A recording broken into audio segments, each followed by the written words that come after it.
Wise news, খবরের সত্যাসত্য 24 ঘন্টা। কি নিয়ে গন্ডগোলটা কি নিয়ে? পুরনো বাস নিয়ে গন্ডগোল হয়েছে। পুরনো বাস বলছে তোদের বাড়িতে আছে। একটি বাস দখলকে কেন্দ্র করে দুই পরিবারের সংঘর্ষে আহত হলো দুই পক্ষের মোট 4 জন।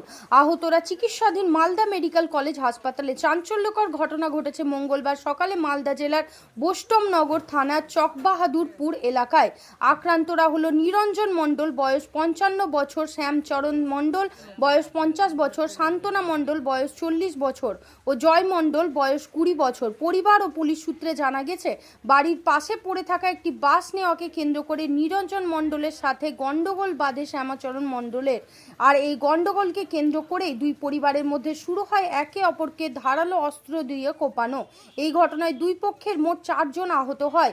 আহতদেরকে তড়িঘড়ি উদ্ধার করে প্রথমে স্থানীয় বেদ্রাবাদ হাসপাতালে নিয়ে যাওয়া হয়। সেইখান থেকে অবস্থান অবনতি হলে 4 জনকে নিয়ে আসা হয় মালদা মেডিকেল কলেজ হাসপাতালে।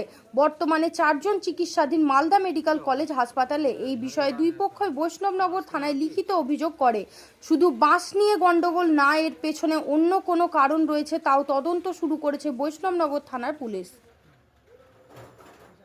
ও বাস নিয়ে মুখের ভাষা খারাপ করেছিল, ওই জন্য মারপিট, ভাই ভাই মারপিট।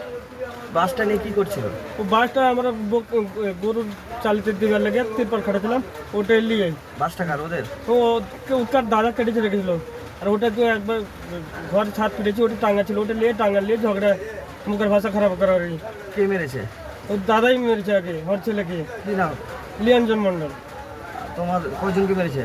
ওই তো আমার জন্য স্বামী স্ত্রীকে, ছেলেকে। পুরনো বাস নিয়ে গন্ডগোল হয়েছে। পুরনো বাস বলছে তোদের বাড়িতে আছে। আমি বলছি আমাদের বাড়িতে আছে তো নিয়ে আয়, যা বের করে নিয়ে আয়।